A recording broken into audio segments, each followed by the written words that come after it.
Modernism refers specifically to the account of Anglo-American literary experimentation between the world wars, characterized by a turn away from direct modes of representation towards greater abstracts and aesthetic impersonality and self-reflexivity.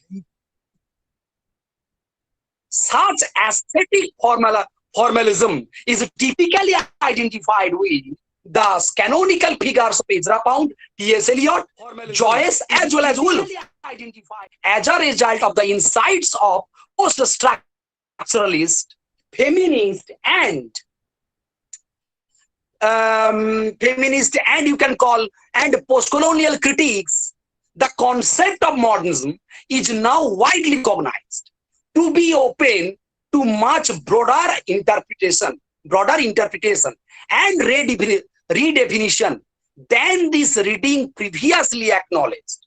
Okay, so this is how I can introduce about the very concept of modernism. And before, if I extend it to a different perspective, where we all know that the First World War of 1914 to 18 and the Second World War, where the First World War reiterated the issue of territorial conquest. So the First World War reiterated the issue of the territorial conquest. And if we see the Second World War, we can understand that the underscore is of destruction and the extent of human suffering. The power of mindless use of powerful mindless technology. So where the issues of First and the Second World War and the you can call it the effect of First Second World War's suffering, and they are perfectly capable of destroying what they had built. So if we take this cues from the world wars, in the words of T.S. Eliot, when T.S. Eliot wrote his famous lines, like in the poem Wasteland, he says, "These friends I have soared against my dreams. These friends I have soared against ruins." He was referring not only to the very limited knowledge mankind possesses, but also to the fragmented nature of memory, identity, desire, and existence itself. Okay, so the entire literature of the 20th century can, in fact, be read as an attempt to deal with the discovery of hopelessness, of courage, and fallibility of mankind. Okay, so the literature of the post-World War was often, therefore, a literature of escape through certain genres like apocalyptic fiction, or you can call it disaster novels, etc. are there. So what we can see that modernism has emerged, or the movement that began in 1890s and is thought to have continued till the late 1940s. It was a period when Europe was left devastated and disillusioned by the two world wars. Clear? And the intellectual root of modernism can probably be traced back to the transcendental idealism of Immanuel Kant. So what we can see that the modernist writers, they try to break away from the traditional forms and styles of expression. And the second point is that modernist literature was marked by a sense of loss and alienation. Now we'll try to understand how this aspect of modernity, or the modernism, how they affect them.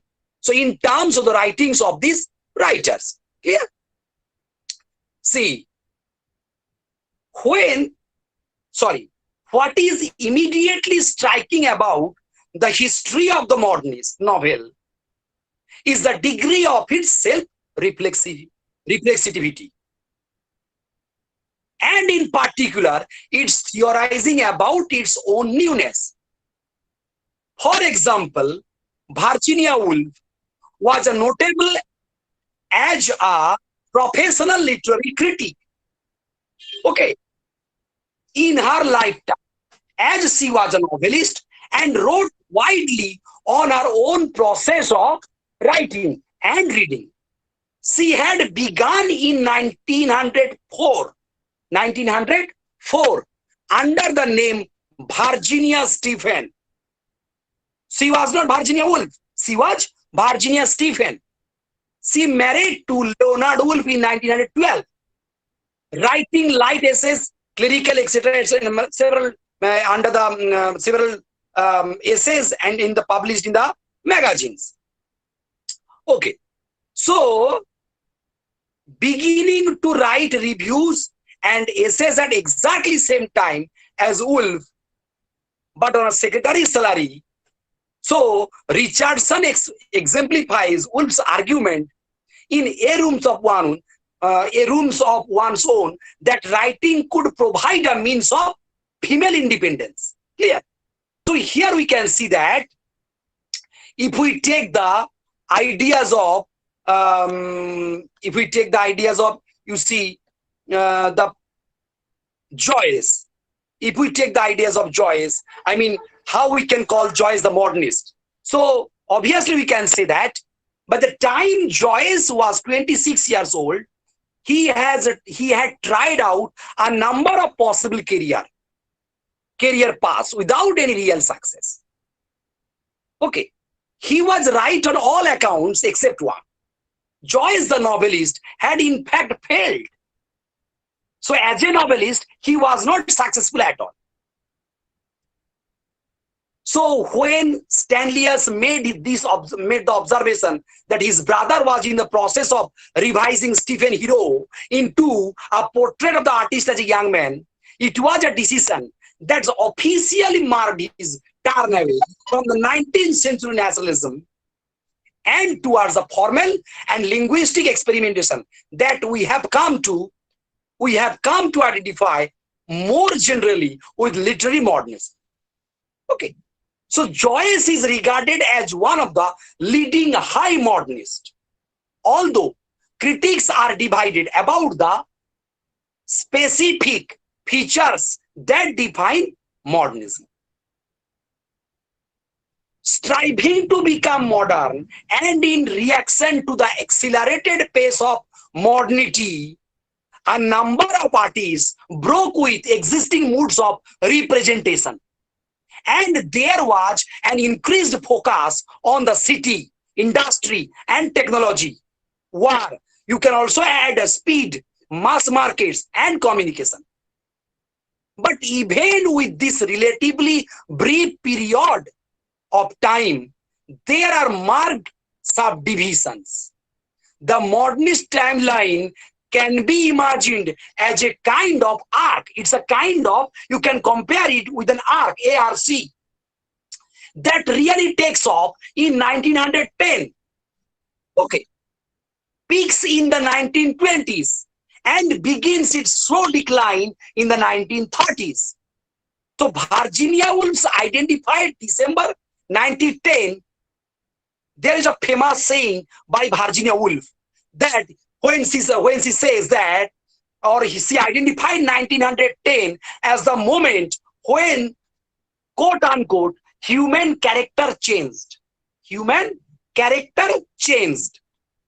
And critics have come to regard the decade after as a period of unusual intellectual ferment. Clear? So the year 1922 is one of those magical years in literary history.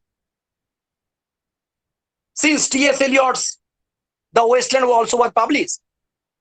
So, sorry. So we can see that during the 1930s, Modernist writers such as Eliot returned to more traditional and rigidly defined literary forms, or like Pound or Lewis, they become enamored with the fascist politics of Italy and Germany. Okay, so from the 1910 onwards, formal and linguistic experimentation were prized above all else. Clear? So, although Joyce is considered one of the leading British modernists, he was, of course, Irish and lived in Ireland when it was still part of the British Empire. So I will try to explicate with the issues of Joyce's Irishness in due course.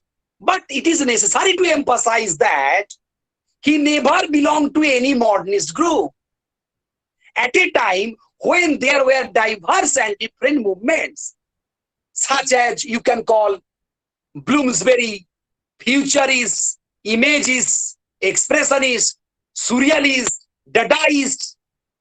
So Joyce kept his distance. He was always suspicious of these groups. Okay? And the most important thing, what Charles Baudelaire did for his lyric poetry in the 19th century, Joyce did for the novel in the 20th century. Clear?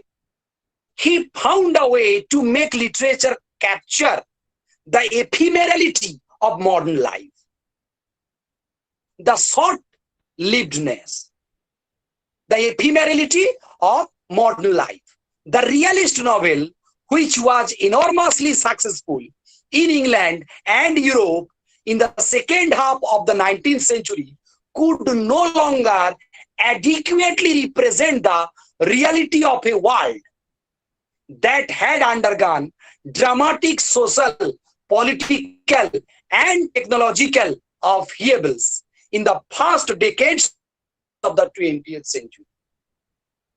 Yet, increased literacy, the rise of mass markets, and the cheaper production and circulation cost for books and journals. So the difficulty of so many modernist texts created a conspicuous divide between intellectuals and the masses. So Joyce certainly knew about the work of contemporary writers. Clear? Now, I will tell you, Joyce says his influence on later writers was immense. And no one would deny that Ulysses, on which his reputation largely rests, changed the course of literature in the 20th century. His work cast a long shadow, and some writers have tended to see him as a bane of their literary existence. More recently, novelists today, particularly Irish novelists, Irish people, can hardly write line without everyone suspecting that Joyce did it past.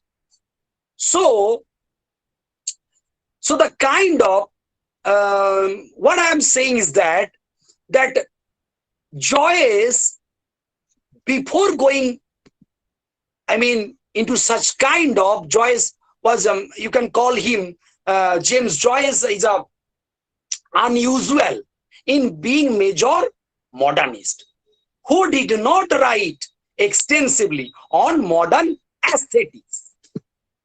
The financial patronage of there is a person called Sauciber probably. So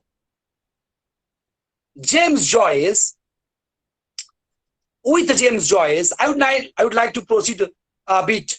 The fact that the Joyce, Woolf, and Richardson all saw themselves predominantly as novelists, yet an important proviso when considering them as critical thinkers.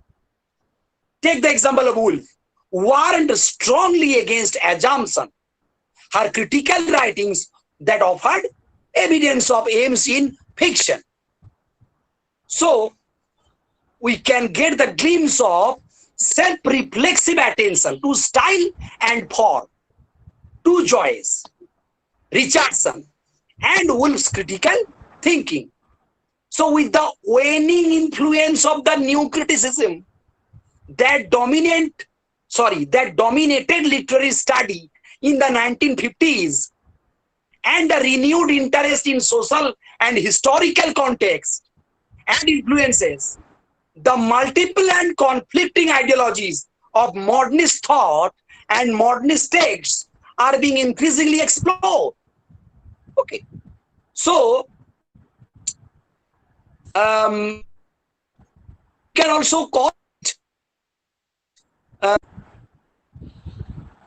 when we're discussing about the modernist ideas of the modernist novel, so the idea of new realism is most important in terms of these explanations. So first of all, realism. So the literary realism at its most basic sense aims to provide a faithful representation of what? Experimental reality. A common argument connects the origin of both realism and the novel with the development of liberal capitalism in the 18th century and the secular, empirical, and materialistic understanding of the world it promoted. So we have heard the name of Ian Watt. Ian Watt, for example,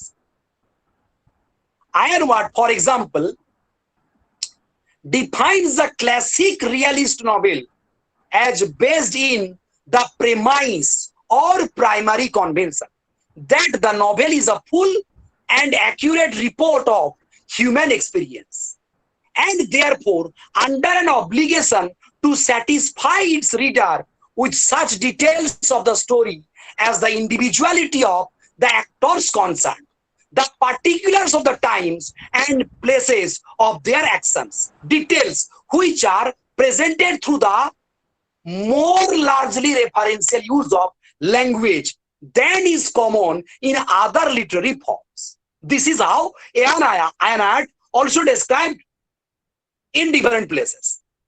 So the realist novel confidently assumes its ability to objectively convey to the reader an accurate imitation in verbal form of the kinds of details that Ian Watt describes. So literary realism in this narrow sense is often contrasted with the formal experimentalism and internal subjective focus of the modernist novel. So in such kind of reading, and depending on the viewpoint of the critic, the realist novel presents either a reflection of the empirical world, the window onto reality, that is naive and conservative in its failure to recognize the role of language and ideology in determining its perspective, or a humanist engagement with the social world that is anti-elitist and politically progressive. So, an important proviso when analyzing the novel genre is to recognize the literary realism. Literary realism is an expansive and diverse concept. the understanding of reality and the methods used to represent it, alternatingly according to time and circumstances. Okay. So,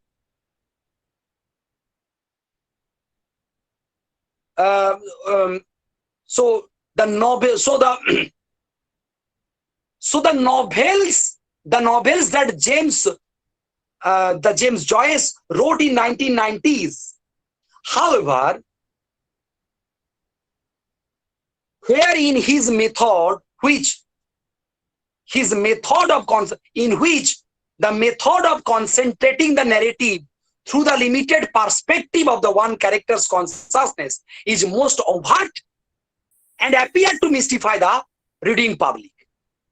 Here. So,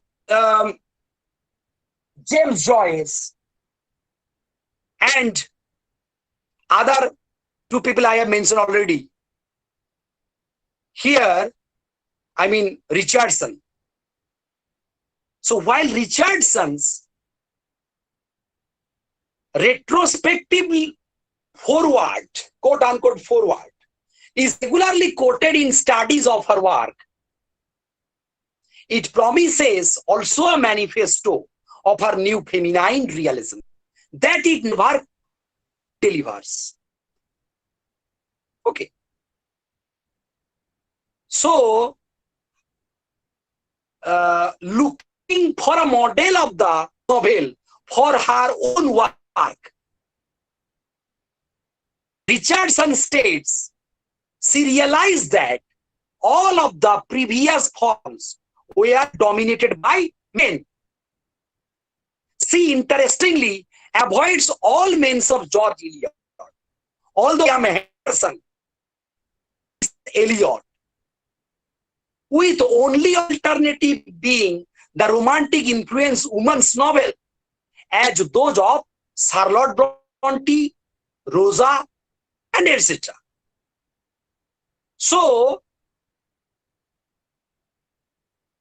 when Miriam Henderson in Pilgrimage by Richardson reads the ambassadors in book 5 of Pilgrimage, is thrilled at the unique power of its opening pages, in which reader learns those aspects of plot and character.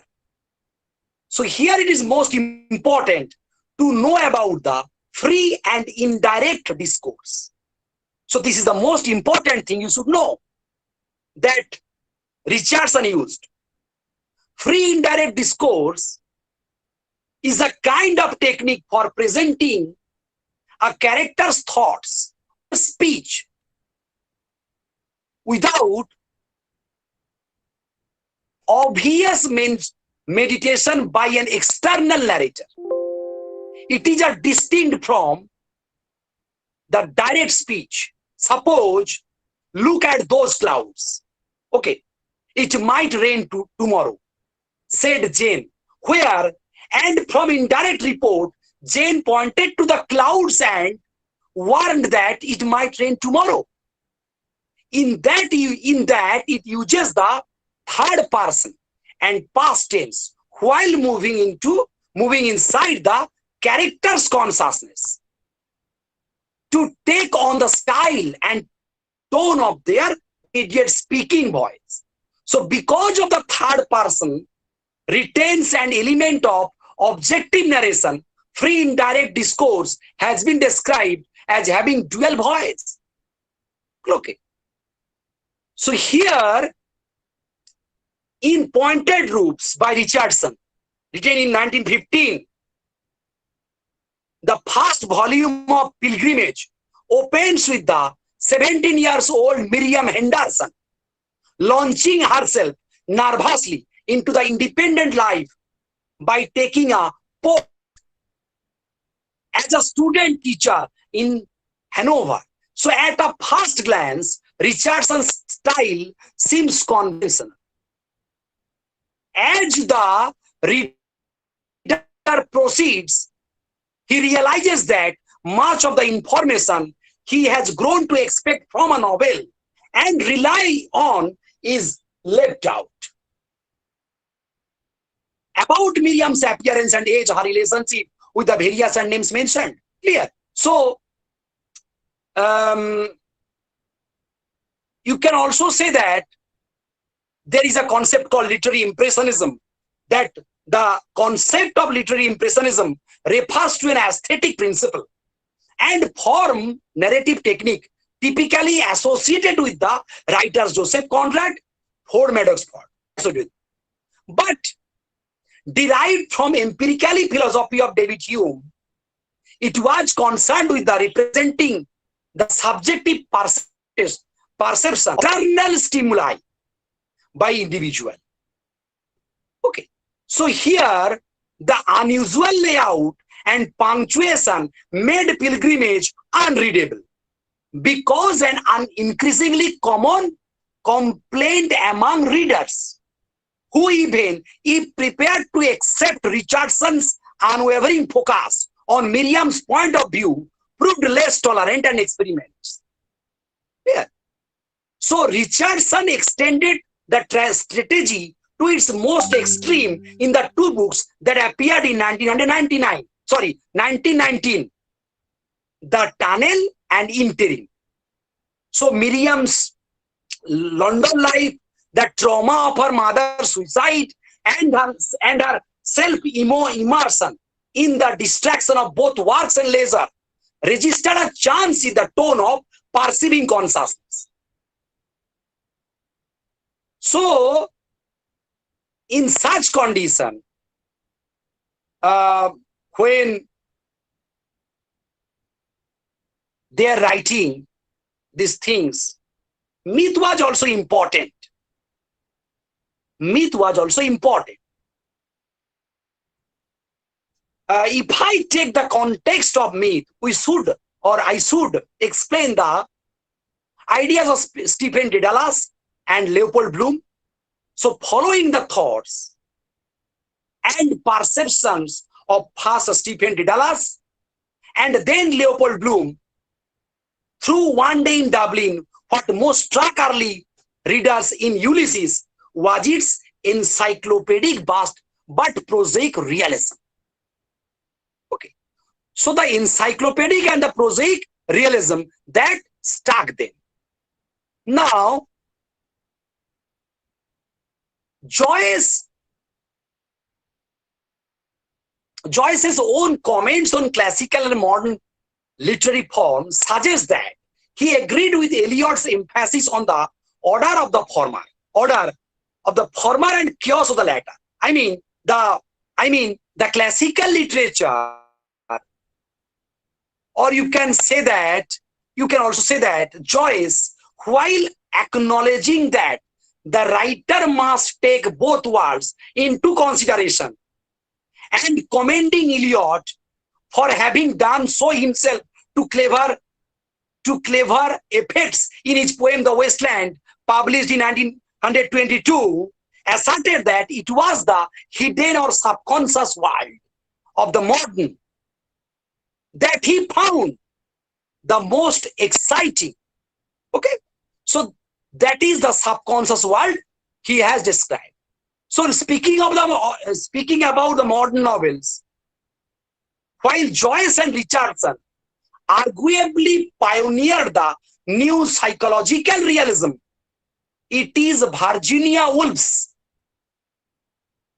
formulation of this focus and technique in her essay Modern Novels in 1990 and its revised version Modern Fiction. So Woolf read both Richardson and Joyce immediately before writing the modern novels. So we should describe about the Edwardians and the Georgians.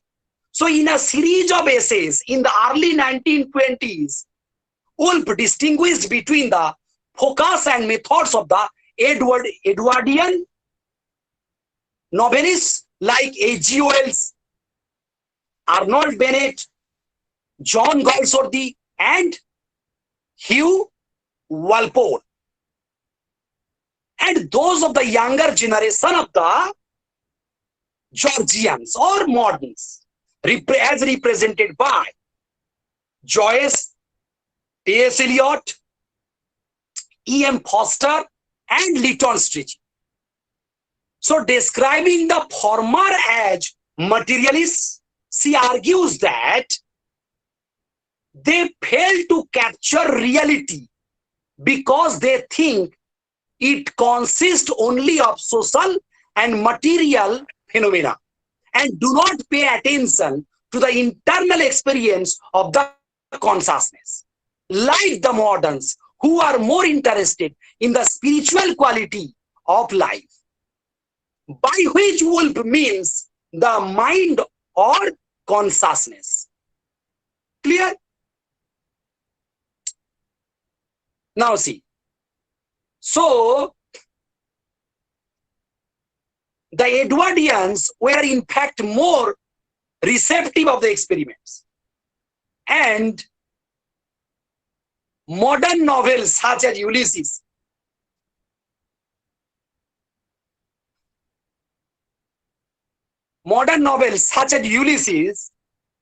which Woolf explicitly refers to the essay,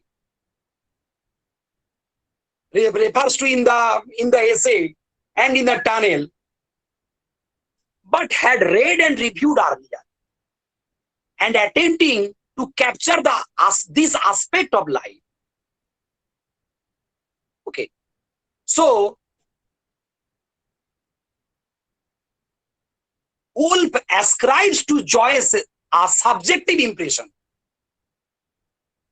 Woolf ascribes to Joyce a subjective impression that aims to record directly the movements of the mind, seemingly unmeditated by and artistic selection or form.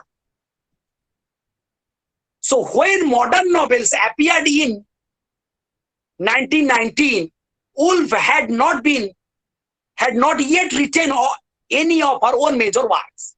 Indeed, Night and Day published later in the year. So in a series of short fictional sketches, she was testing out the concerns increasing evident in literary criticism. Okay. So here, what I have discussed is that the focus of my discussion is that the formalist impulse of the modernist novel, the endeavor to reflect the modern world in not only the subject but also the method and style of literary representation. The question of the nature, reality, how to capture it in fiction lies at the foundation of the modernist novel, for which the debate over narrative technique in the early 20th century provides a key context. Okay, so keenly aware that life was more various than normative generic conventions intended to make it seem, some writers began to feel that the novel's ability to render and explore experience had been pushed as far as possible with current model. Okay, so the modernist novel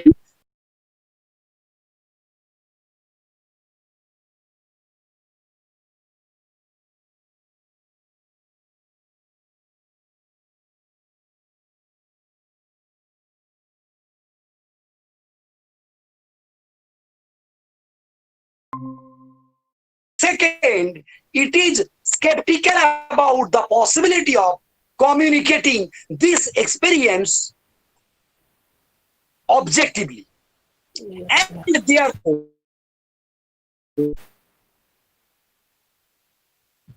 denies any obligation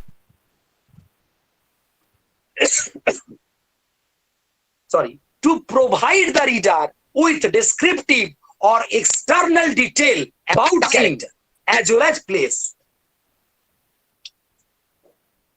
With Joyce,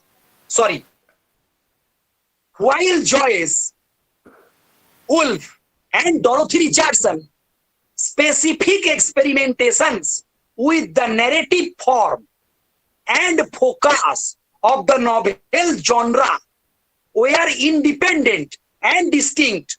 Together they were recognized by their contemporaries as pioneers of a new subjective realism.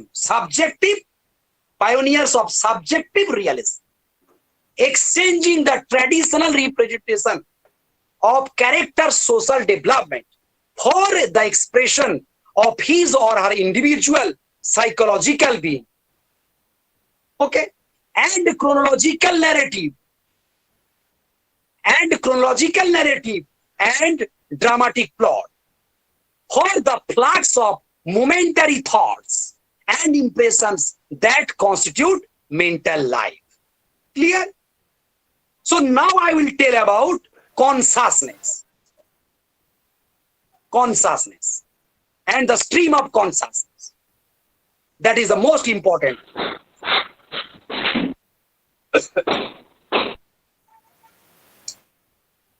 See,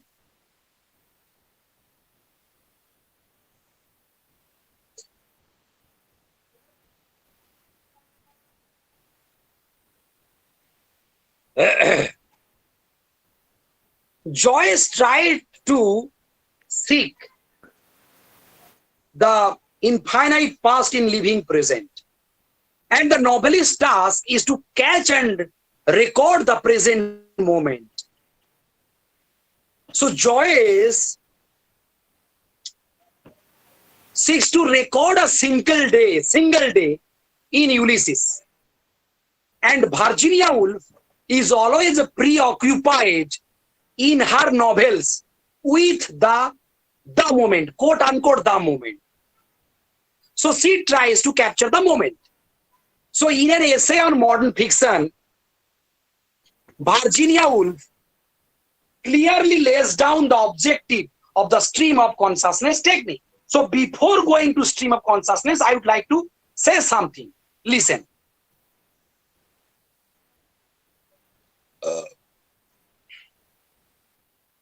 In Principles of Psychology, published in 1890,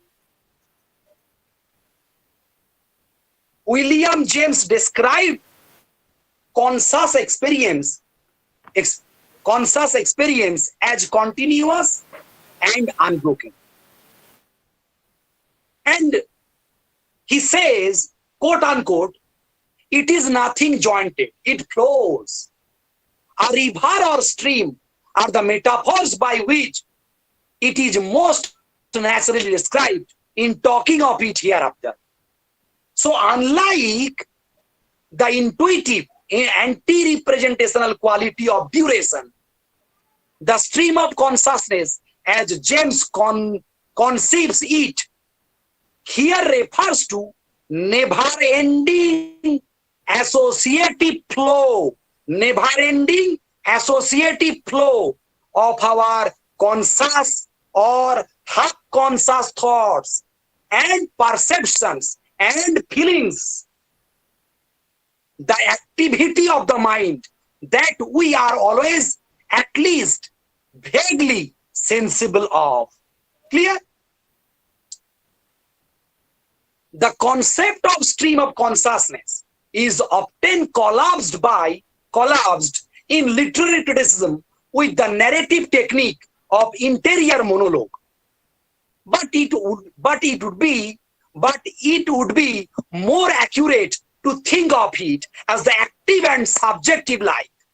That interior monologue, in an attempt to represent it, imitates in the symbolic form of language.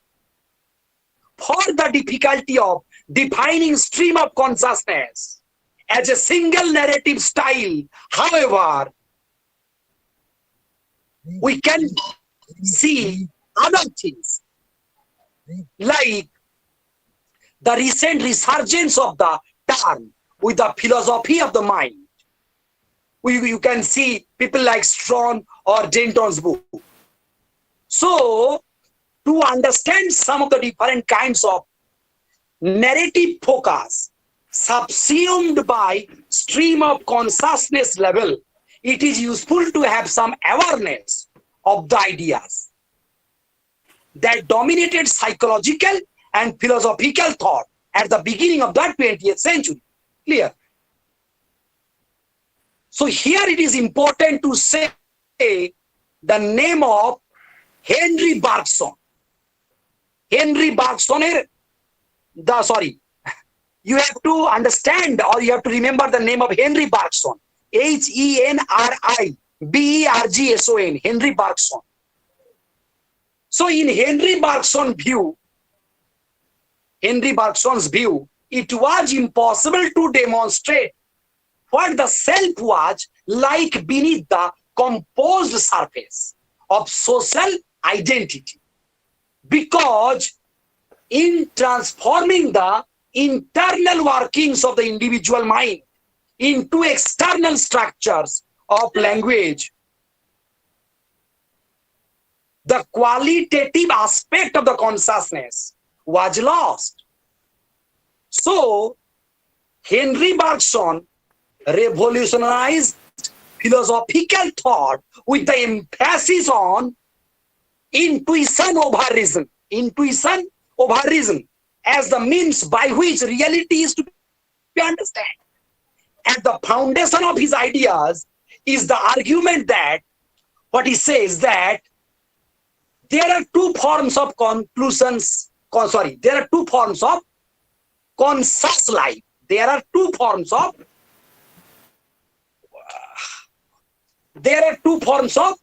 conscious life.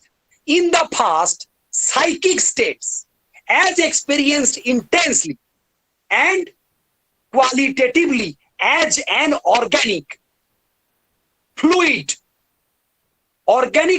whole, whereas in the second, they are broken up and made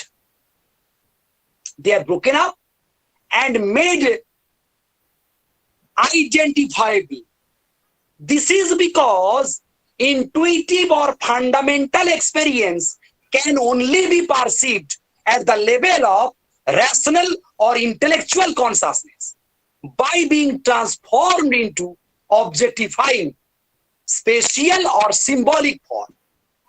At best, however, this can provide only an artificial imitation of internal life. Clear? So, it is the challenge that Richardson took up in writing up the infinite consortium and Miriam Edison, her character. So,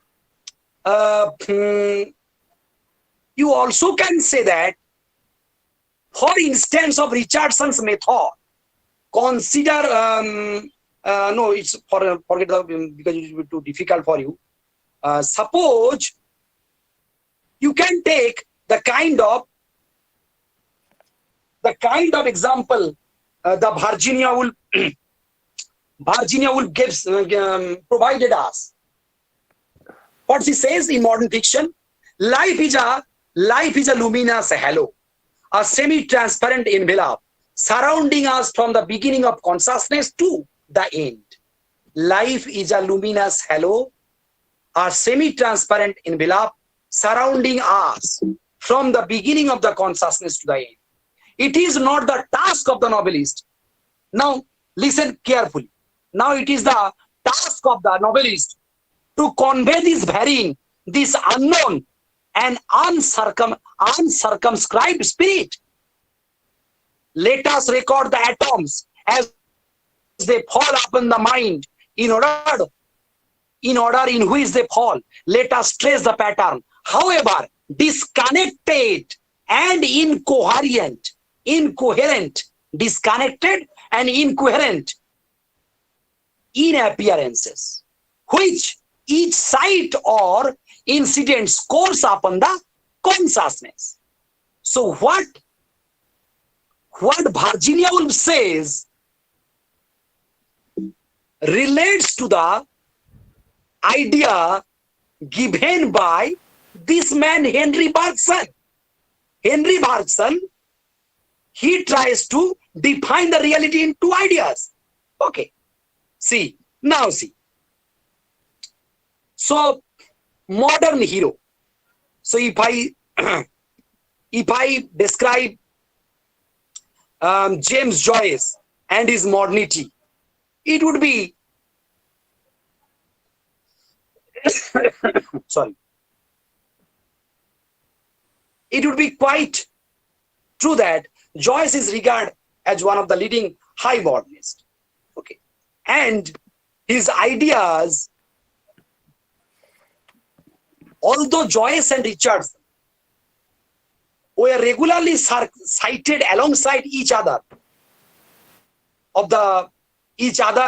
as purveyors of the new stream of consciousness novel, quote unquote, no single character or consciousness dominates Ulysses in the way that Miriam Henderson does throughout the pilgrimage.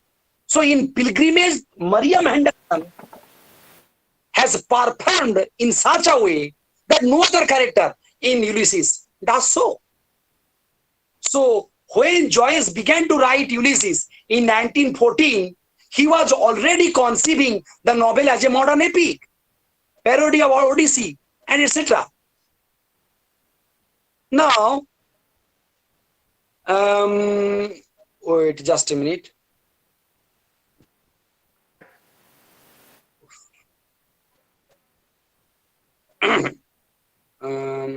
Then, yes. So, Virginia Woolf observed in a lecture given to Cambridge Heretic Society in 1924, where she says that character in fiction in T.S. Eliot's magazine, or you can call it as Mr. Bennet and Mrs. Brown by the Hogarth Press in October, it offered a response to the criticism. Afterward, it was published as Mr. Bennet and Mrs. Brown, what she delivered as lecture. That it offered her response to the criticism by Arnold Bennett that she was more interested in innovative technique than the creation of believable characters. Okay. So, Mr. Bennet and Mrs. Brown.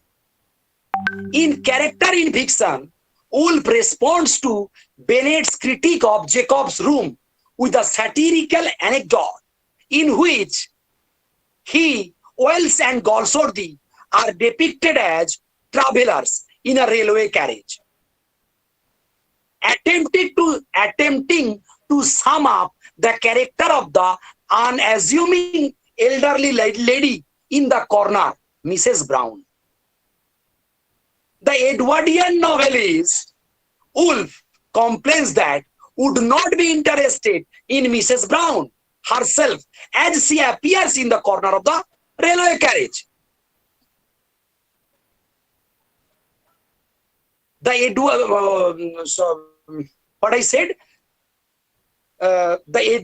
Edwardian novelist, as Virginia Woolf complains that, would not be interested in Mrs. Brown herself as she appears in the corner of the railway carriage. They would concentrate instead on the details of the surroundings, looking very powerfully, searchingly, and sympathetically out of the window, at factories, at utopias, even at the decoration and upholstery of the carriage, but never at her, never at life, never at human nature. So exasperated, she complains that the novels of the Edwardians leave her with a feeling of incompleteness. So the novels of the Edwardians leave her with complete incompleteness. In that, they wrote for previous age. She admits they developed conventions of writing that sullied their purposes. Where she takes issue in Bennett's use of such conventions as the norm form, which to evaluate the methods of novelists in the present, arguing that those tools are not our tools. Those tools are not our tools. And that business is not our business. So the writing of the Georgians, she states, citing Joyce, Eliot, Leighton Strachey as examples, seems to be marked more destruction of obsolete conventions than the particular success of experimentation with new forms and methods. This is the most important. New forms and methods. While the first does indicate the discrepancy between internal consciousness and external appearance, the use of parentheses,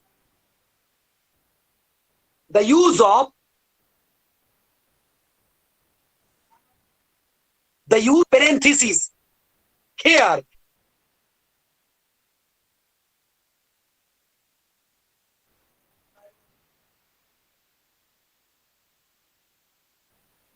this is also used,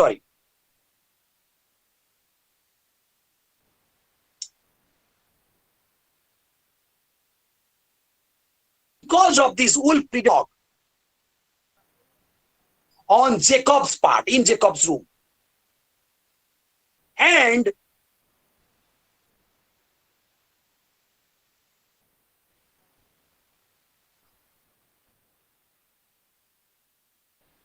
just a minute. So the purpose, the represents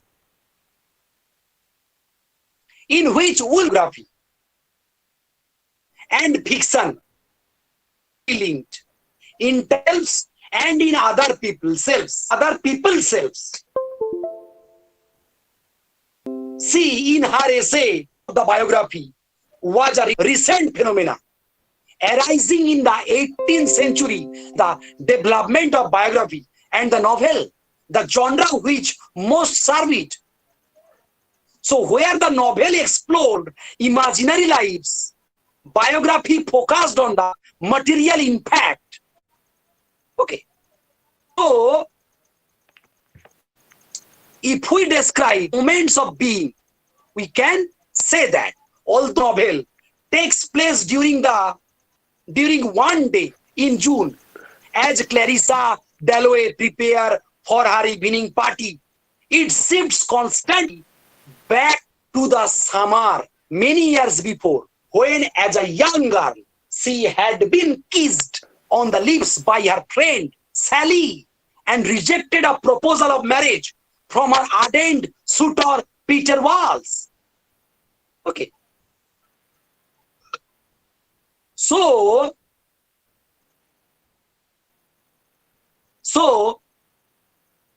transported back to the past by the freshness of the present morning, Clarissa feels both at one with the irrevocably separated from her former self, aware that to have accepted Peter would have smothered her, but also sensing that in choosing instead the reliable and undemanding Richard Dalloway, her life, while socially successful, has become internally sterile. Remember this. While socially successful, her life has become internally sterile. The flash of feeling evoked by Sally's kiss never repeated. So we can see the multiple selves. Okay, multiple selves in in different texts. So if Pilgrimage by Richardson and a portrait of the artist as a young man, thematically and formally solipsistic in their concentration on the egotistical consciousness, the Waves and Mrs. Dalloway by Virginia Woolf are schizophrenic in their expression of the fragility of the ego.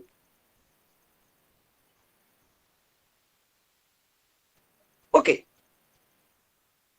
While the psychological novel was perhaps the most obviously innovative development in 1910, and is that it had notable among the consciously expressed D.H. Lawrence and people like other who attack the self-conscious focus and Proust, etc. Sorry. So what I have said in this segment is that central to the new realism of the modernist reconceptualizes character and identity, and preoccupied with how to the mind's surfaceness and unconscious in narrative. Physical and psychological theory demonstrated the significance of phenomena such as dreams, association, and confidence in the reliability of external or surfaces dissolve. Writers were faced with challenge of conveying both the multiple transient perceptions of the individual self on the one hand and a profound sense of irrevocable strangeness of another human being on the other. So, Joyce, Woolf, and Richardson's strategies for doing so is often referred as stream of consciousness, a metaphor used originally to describe the way thoughts flow in the mind. Thoughts flow in the mind, but quickly appropriated as a term for the literary technique that attempts to translate them into native form.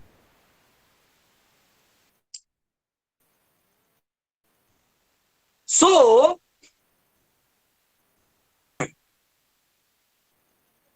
in their novels of internal narrative,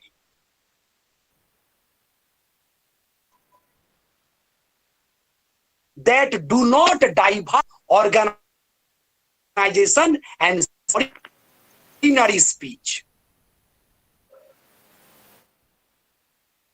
And much of Pilgrimage, the artist as a young man, by to the less formal rendering of thought of unsensory impressions, as in the parts of Pilgrimage and the first part of Ulysses. So, in terms of focus, only Richardson concentrated her entire body of writing, the entire oeuvre of writing, or the entire body of writing, through a single autobiographical subjective consciousness. In the latter episodes of Ulysses, Joyce largely departs from interior monologue, and in Finnegan's Wake dispenses with entirely. Clear?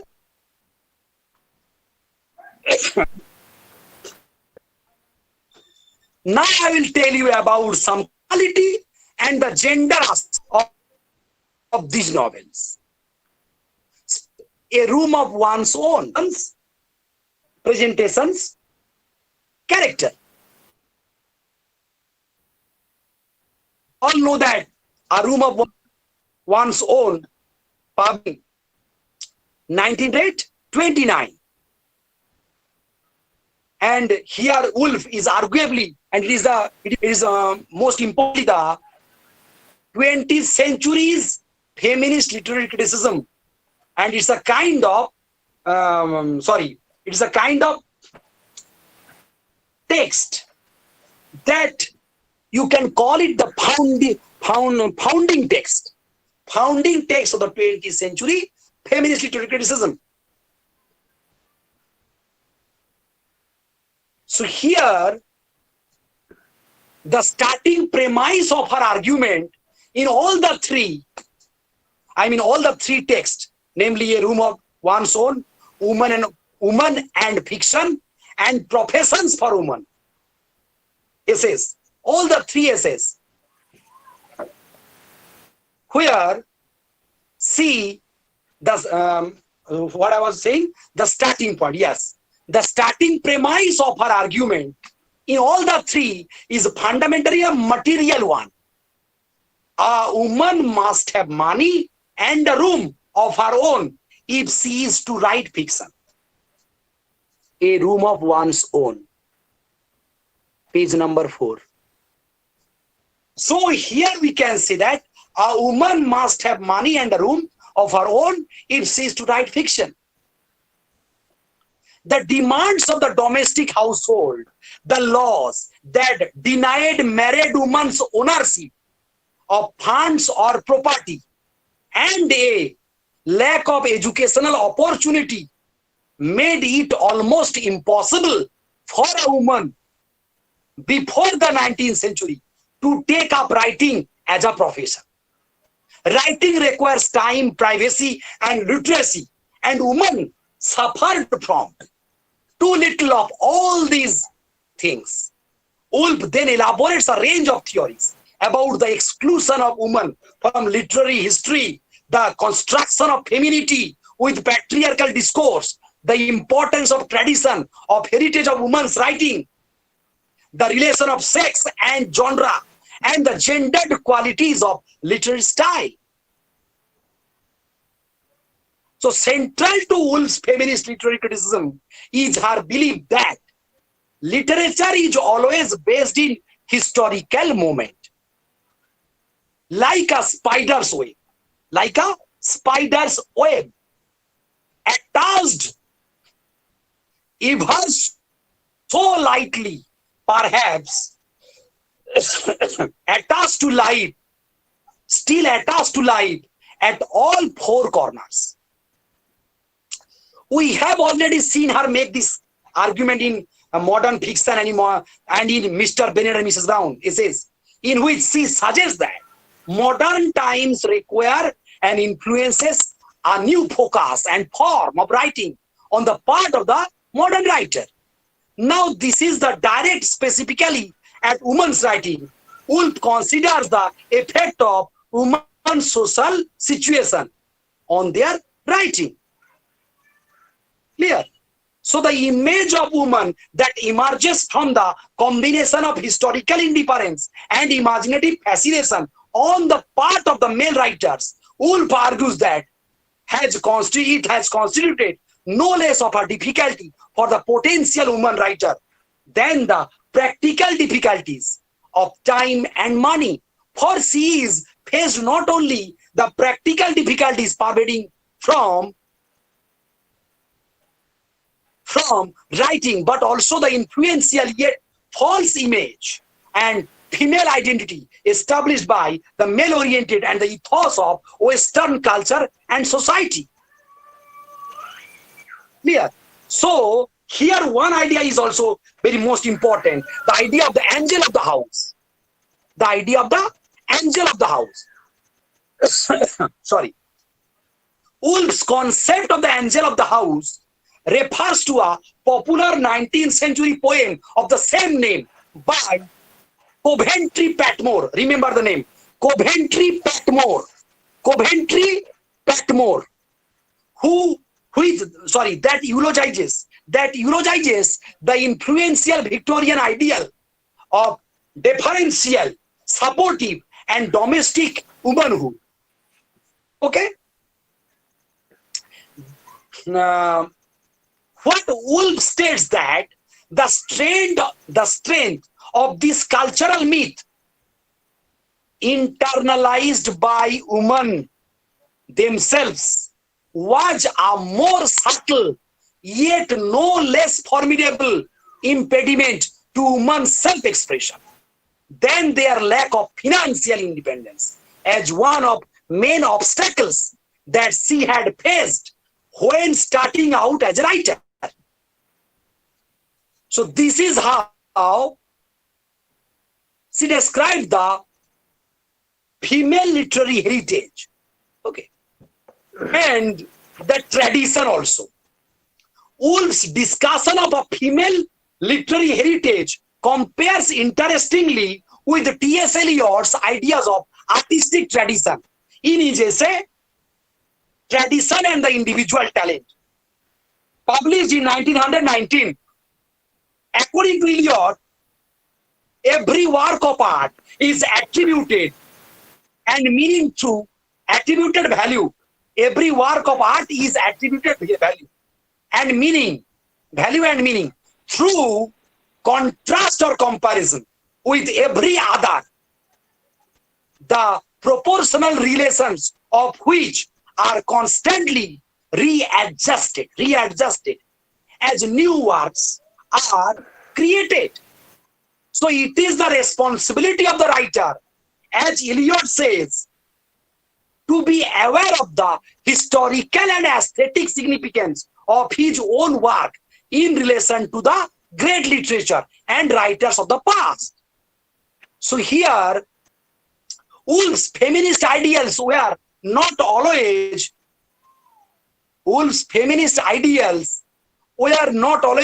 compatible with her literary critical judgments. However, and while many of her essays concentrate on reclaiming the historical significance of past women writers.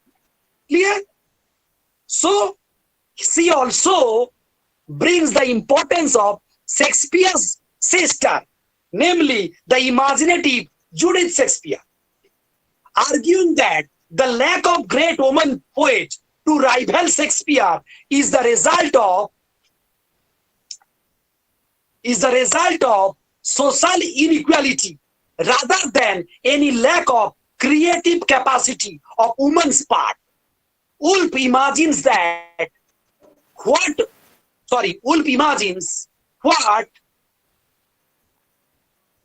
would have been the fate of Shakespeare's sister if he had one, যদি তার কোনো sister থাকতো, if he had one, अगर कोई sister होती तो, if he had one, and if equally artistic, she had tried to make a career for herself in the theatre. When Judith Shakespeare runs away to London, she is met with ridicule and refused employment. Seduced and abandoned, she ends up committing suicide before she has a chance to write up with the world. So, in direct comparison with the ideas of the concept of the angel of the house, the phantom of Victorian womanhood that Woolf identified as haunting every prospective woman writer, the spirit of Shakespeare's sister yet exists, a latent yet stimulating force, awaiting the opportunity to be reborn. Okay. So Woolf closes A Rooms of One's Own by urging her female readers to take full advantage of their own social and economic freedom in order to bring about a world in which this creative female spirit shall find it possible and live and write the poetry.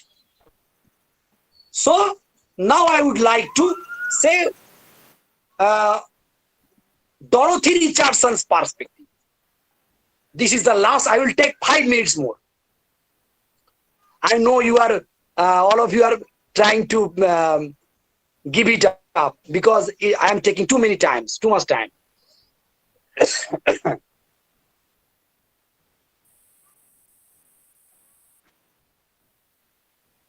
Okay.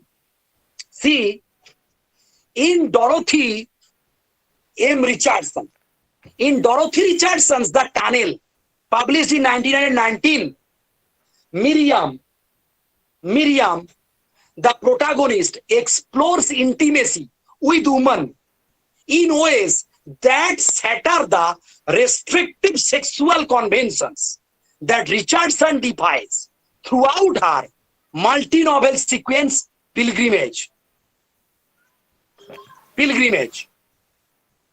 With its vast entity, pointed troops, published, I can recollect the year published in which year. But after Miriam attends a public performance of Shakespeare's Merchant of Venice, she privately reflects how much more real was the relation between Portia and Nerissa than between either of the sadly jesting women and their complacently jesting lovers. So, pondering Shakespeare's depiction of men in Antonio and Shylock, Miriam reflects further that, quote unquote, I am something between a man and a woman, looking both ways. As with Shakespeare's Portia and Nerissa, however, Miriam's intimate friendship with women are more satisfying than those with men. Miriam's reflections also equate her desire for women with her desire to understand the world. Understand? Now see. Richardson's 13 psychological novel. Dorothy Richardson, psychological novels, as she considered them, the subjective and objective life of her protagonist Miriam Henderson. Here, from the start of Pilgrimage, which chronicled a significant turning point in Richardson's early life, her departure from home, Richardson writes, at Pilgrimage, very center, the question of what is knowing, and I think it would be very difficult for you because she's trying to describe in a different manner. So, what is most important is that Richardson's novel form part of a tradition of modernist female authors, such as Virginia Woolf, Hilda Doolittle, and Redcliffe Hall, who sought to counter traditional narrative strategies, most notably those of realism, by embedding female consciousness or desire in their texts. In The Waves, written by Virginia Woolf,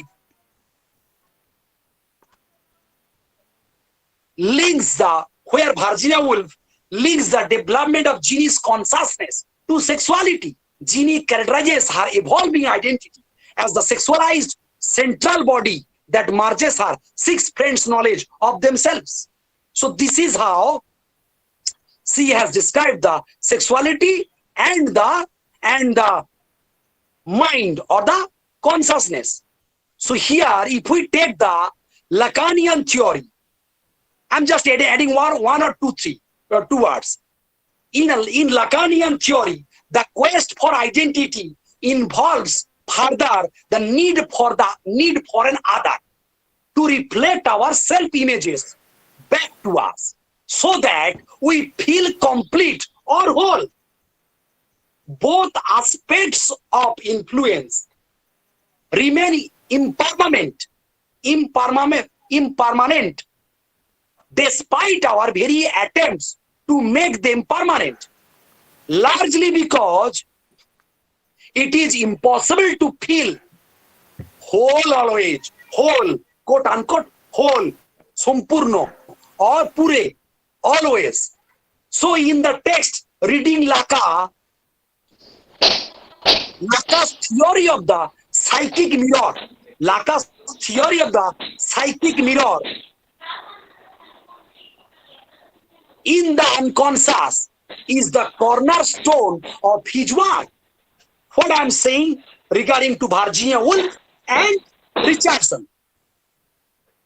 The ongoing mirror stage positions both the future